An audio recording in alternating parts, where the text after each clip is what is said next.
Hey everybody, this is Leslie from Midlife and Nailing It. If you could please hit the subscribe button and the notification bell, I'd really appreciate it.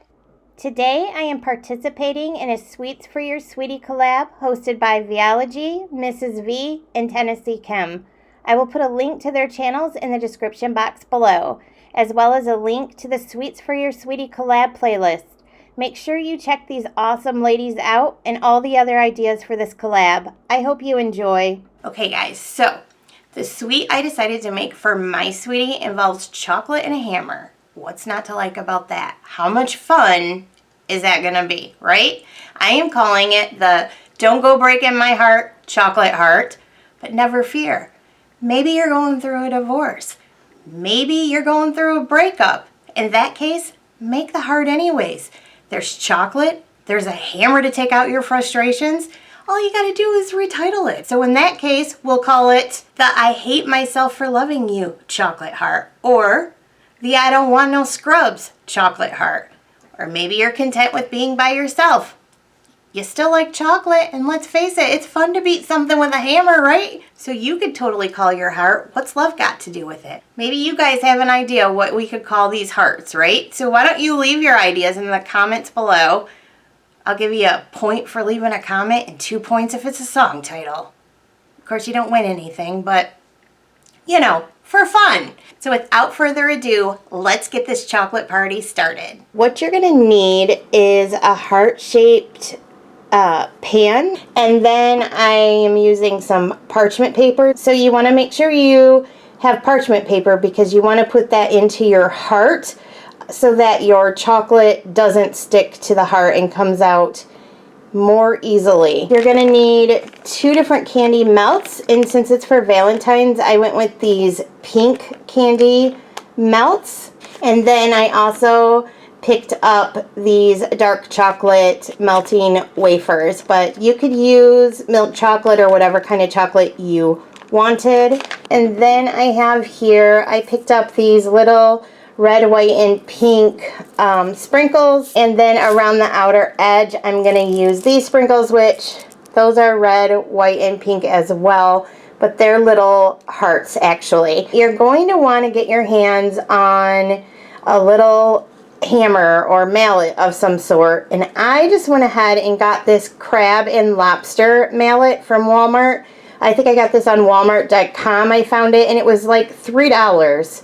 Might have been 3 something, but it was not more than $4. So I went ahead and picked this up. And then I'm using this ribbon that I got on clearance at Joann's Fabrics. It's actually Christmas ribbon, but I thought it looked kind of Valentine's-y. All right, guys, so to melt my chocolates, I'm actually using this double broiler. This is what I'm gonna use to melt the chocolates.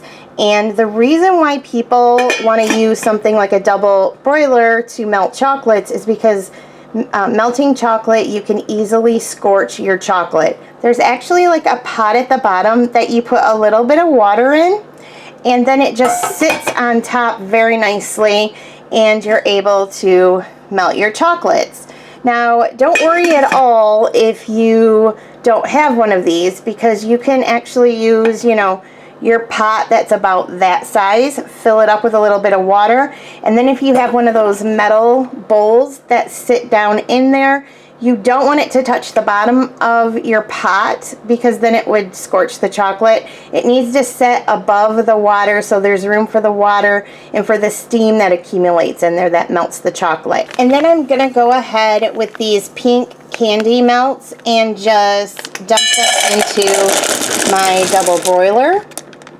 I'm gonna throw the lid on so it heats up and starts melting faster, and then I want to check that periodically and give it a stir every once in a while until it's completely melted. So while my pink melts are melting on the stovetop, I went ahead and pulled off a piece of parchment paper large enough to cover this heart. Now you've got to work with this a minute. You want to make sure the parchment paper is as close to the edges as possible. And then I use my little clothespins here.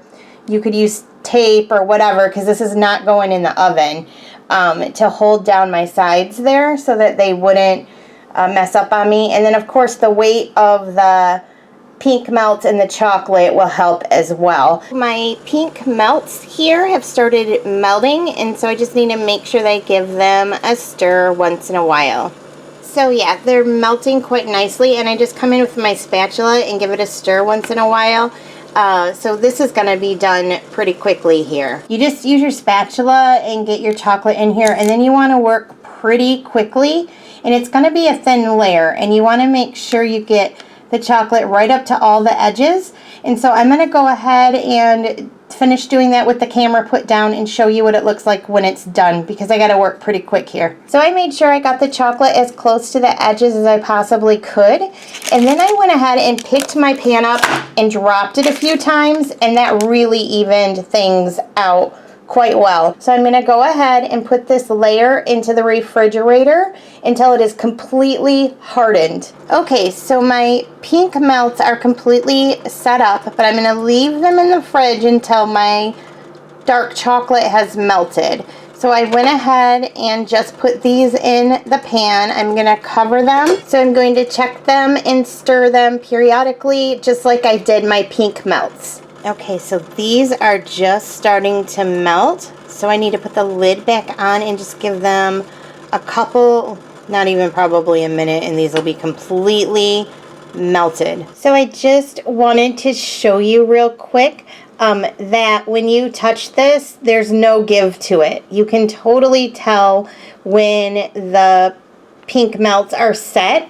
And then my chocolate is done, so I'm going to give it one more quick stir, and then I'm going to get it on top. So I just want to show you real quick that I've got it on here. I'm going to go ahead and spread it out just like I did the pink layer. Okay, so I've got my chocolate layer on here, and I'm going to put those heart sprinkles kind of heavy-handedly around the outer rim, and then I'm going to come in very lightly in the center with the little circle sprinkles that I have, and I'll show you what it looks like when I'm done. Okay guys, so I did a pretty good job about getting it just on the outside ridge with just those little tiny hearts, and then I'm going to go ahead and come in the middle with my little circle sprinkles, and I want to do that very lightly. Okay, so this is how my sprinkle situation here turned out, and I'm going to go ahead and get that in the fridge. The first layer took me about 30 minutes, so I'm going to put this